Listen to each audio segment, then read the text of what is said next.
Hello everyone. A couple of days ago I gave a presentation at Diocesan Synod on the new Diocesan plan for change and renewal, and I want to share something of that same presentation more widely with you now. What I'm going to do is to tell you a bit about where the plans come from, what it is, what it isn't, and then the key kind of content, the headlines of the content of that plan. And it may be that this is something that you can use as a basis for discussion in your own PCCs or deanery synods or in other settings and groups.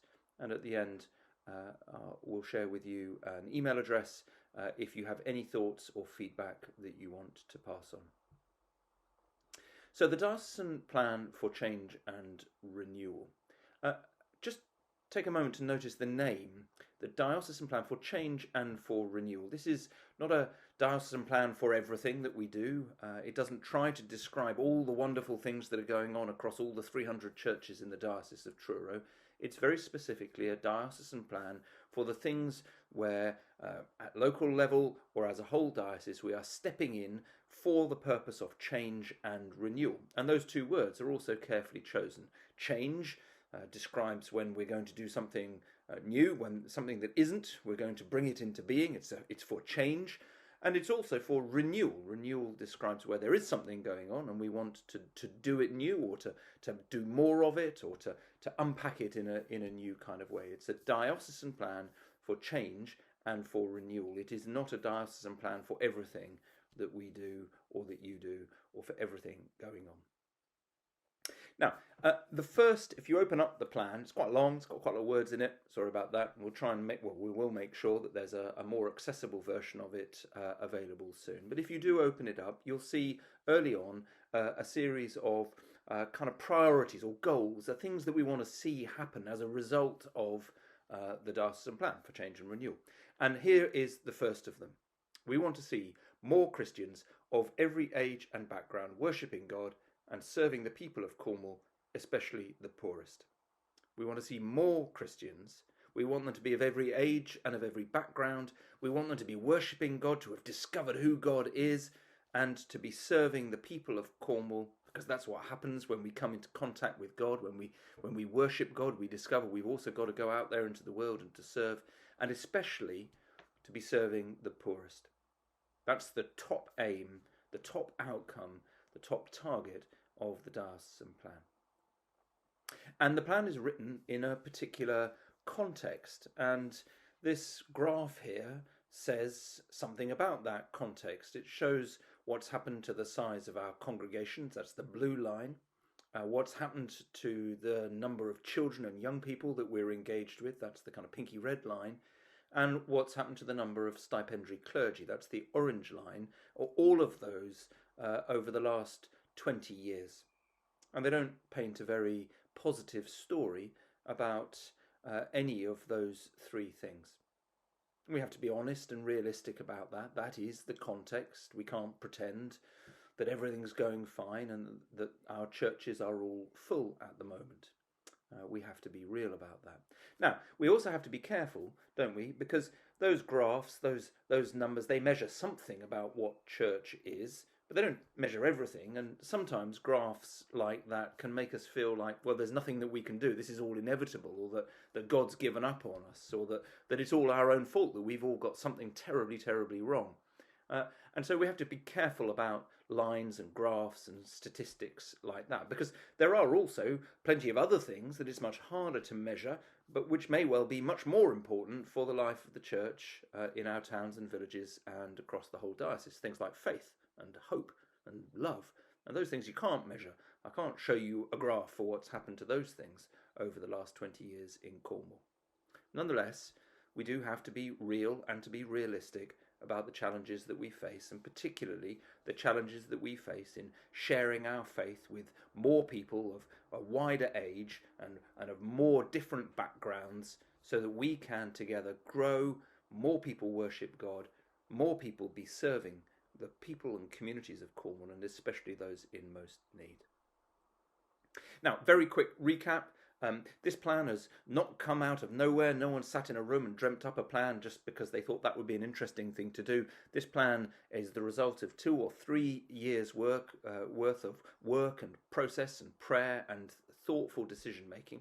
And it began with the Saint's Way, that story that Bishop Philip gave the diocese. It's a story of a Christ-like church for Cornwall that looks back to the great pioneering saints of old, without whom none of us would be here, and having looked back and learned from them, looks to the future, confident that we can step into it in the same way that they stepped into the future that they encountered when they first sailed on their millstones across the Irish Sea to share the good news of Jesus Christ with the people of Cornwall. And that's the Saint's Way. And then that Saint's Way has been turned into real and practical plans through the process of On the Way in each of our 12 deaneries and on the Isles of Scilly separately. 12 plus the Isles of Scilly deanery plans that describe how we're going to become more fruitful and more sustainable in our local churches and for our local communities. And it's on that basis that we have now written a shared diocesan plan. And the diocesan plan, as I say, it's not something that someone's dreamt up in a room somewhere. It has a particular 3 particular foundations in it, 3 things that we asked as we wrote it and that we've built into the plan. First of all, of course, the 12 deanery plans. The diocesan plan is kind of at one level just an aggregation, a bringing together of those 12 deanery plans. And then second, we asked the question, well, if that's what the deaneries are saying we need to be as the church in Cornwall, well then what do we need to do with our shared diocesan resources, money, but also people and time and prayer and attention? What do we need to do as a whole diocese to make sure that those 12 deanery plans can be put into practice? That's the second foundational, second building block of the diocesan plan for change and renewal. And then the third question that we asked is there anything either that it's not reasonable, it's not possible to expect a deanery to resolve or to do on their own? This needs to be something that's done as a whole diocese. Or is there anything that we expected to see in the deanery plans, or which we really know should be part of our whole diocesan plan, and which was not there in deanery plans? And those 3 building blocks, the 12 deanery plans, the realignment of diocesan resources to deliver those plans, and then any priorities that are beyond the scope of any individual deanery. That's what makes up the diocesan plan. And it has a clear purpose or audiences or reason for writing this plan, and there are 3 of those as well. The first is to give us all a sense of where we're going, what kind of change is needed as a whole diocese.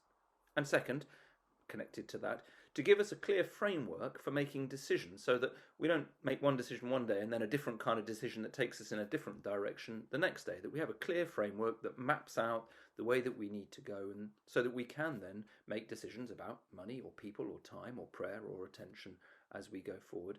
And then third, we know that the national church is now releasing more finance to the local church through dioceses, and that they will only do that if a diocese has a clear plan for its future. And so this plan will be the basis of an application for that money sometime soon. So that's what the plan is. That's how we've got to this point. It's what the building blocks of the plan are, and it's what the plan is meant to do. So what about what's in the plan? Well, let me tell you the 3 kind of top level, the 3 key themes that are in the plan. There's lots in there, but these are the 3 most important. The first is that we expect to see over the next period of time that the plan describes a significant change in patterns of parish ministry, and I'll come back and say a bit more about that in a second. Second, we expect to see, and we will be investing in plans to reverse the decline in our engagement with children and young people. If you remember that graph, the children and young people's line was heading downwards and more steeply than all of the other ones. And our third key theme, that we want to focus resources, we are already focusing resources much more clearly on people and communities experiencing deprivation. Those are the 3 key themes in the plan. Now, let me go back to the first of those, the changing patterns of parish ministry. and say something in particular about that first point there. There's lots of things that's in this bit of the plan about patterns of ministry, but let me say something about the first of those, oversight ministry. What we saw in the plans when we looked at them all was something very clear. On the one hand, they all say we want to continue to love and to nurture and to lead this beautiful thing that most of us think of when we say the words parish church. The local church with priestly oversight or priestly leadership, the kind of churches that have shaped the lives of many of us in this diocese. They also say, the deanery plans, we need to do some new things and some different things.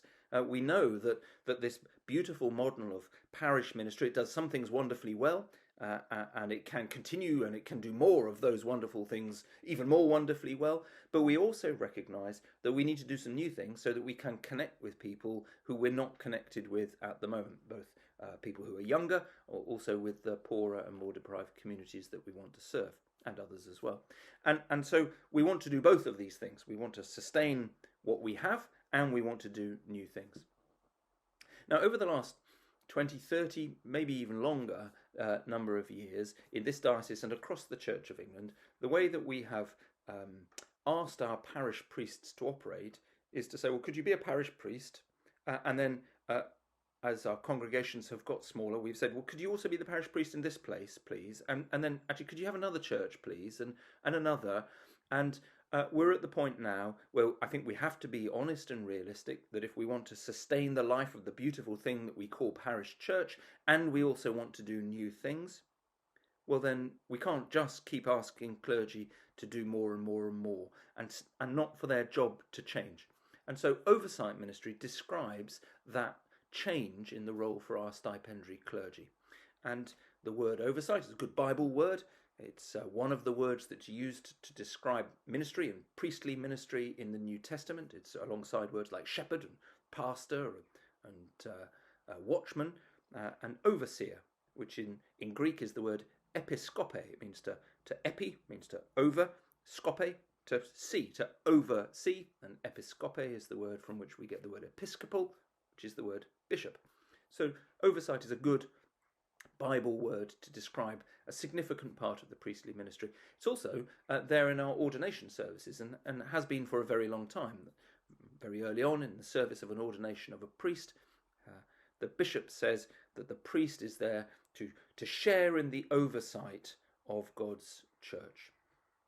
So oversight ministry, what oversight ministry invites our stipendiary clergy to do is, rather than being the leader in this community and that community and that community and that community, instead to be the leader of a community of communities in which each community, those that look like a parish church, a congregation in the way we think of it, and also new things that we know we need to do, a church that meets in a pub or in a school or something that goes on pilgrimages or whatever it might be, these ways of connecting with the people we're not connected with, that all of this needs to be under priestly oversight, but that we can't expect the priest to do all of that. Instead, their role is to enable new leaders to emerge, people who can be responsible for the day-to-day life of the traditional parish and also of these new things. The priest engaged and on the ground and there present in them, but not the parish priest in every single one of these communities every day, and instead that they are the leader of a community of communities. There'll be lots more about oversight and local ministry in time to come.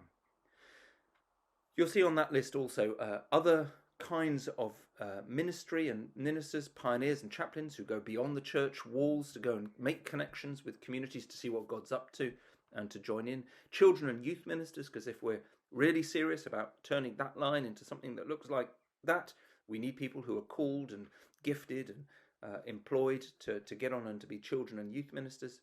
Deanery leadership, that's about the role of the rural dean, which we know is not feasible or not reasonable to ask people to do in the way we have done, so we'll be changing that. And then, of course, safeguarding, which runs through everything that we've been talking about around ministry, because if our churches, as they grow and connect with new communities and people, are not safe places, well then we shouldn't be bothering at all. So that's something about the changes in the patterns of ministry.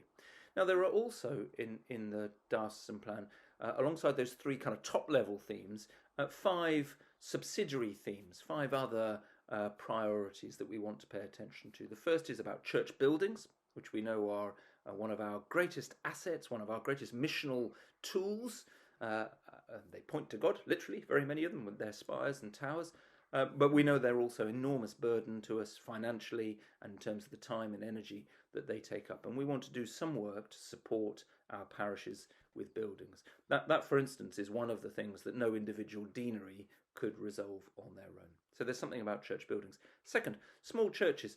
We're a diocese of about 300 churches, and about 200 of those are defined as being, by the national church, small churches, below an average congregation of below fewer than 30 people. And even if everything that we do, all of our prayers, all of our plans come to fruition in the fullest way that we can imagine, we'll still be a church, a diocese, which is made up of largely small churches. And that's great, and to be celebrated.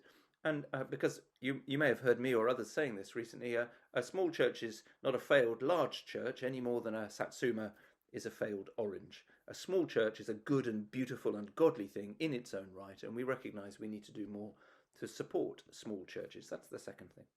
The third thing, governance and leadership, is about how we make sure that those processes which can be so time-consuming are as simple and as effective as they can be.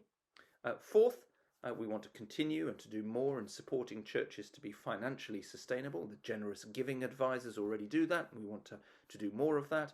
And then fifth, we've already made a commitment, and we reiterate in the plan that commitment to reaching carbon net zero by 2030. Now, we know that in the Church of England we're quite good at writing plans. If you've been around for any length of time, if you've sat on a PCC, you will have been involved with writing a plan of some kind, I imagine. But we know that we're also not very good at implementing the plans that we write. If you've been on a PCC or something equivalent, you've probably written a plan and not seen it turn into reality. And so as a whole diocese, one of the things that the diocesan plan describes is the resource that we'll be putting into to help deaneries to turn their paper plans into reality. And that's partly through providing people, project support officers who can work alongside deaneries. It's also about communications, about really good communications with each other, within deaneries, across the diocese, and also with the wider society or the wider communities that we serve. And then the third of those, finance and assets, we know that all of this will need money. We're ready to use our reserves, the money that we've got stored away for a rainy day, because, well, let's be honest, it's raining at the moment, and we want to free up those reserves wherever we can to support this plan and the priorities. And so over the summer, particularly, we're going to be consulting very carefully on how we can best do that, knowing that these reserves belong to all of us, and that we therefore need to listen really carefully about what the wider church, what all of you think we should do with those assets. There's lots more in the plan, and if you want to, you can read all of it on the Diocesan website at this address here. And there's also an email address there on that same website, and here it is, which you can use if you have any reflections or thoughts or questions about it. And we check in on that email address regularly to see what you might be saying. The Diocesan Plan for Change and Renewal is a bold attempt for us to map a way into an uncertain future in a world that's changing very, very fast. It builds on all the work that you have done, all that prayer, all that decision making, all that planning that you've done in your deaneries. And I commend it to you as our shared map towards the fruitfulness and the sustainability to which we are all called as God's people here in Cornwall. Thank you for everything that you are doing, and God bless.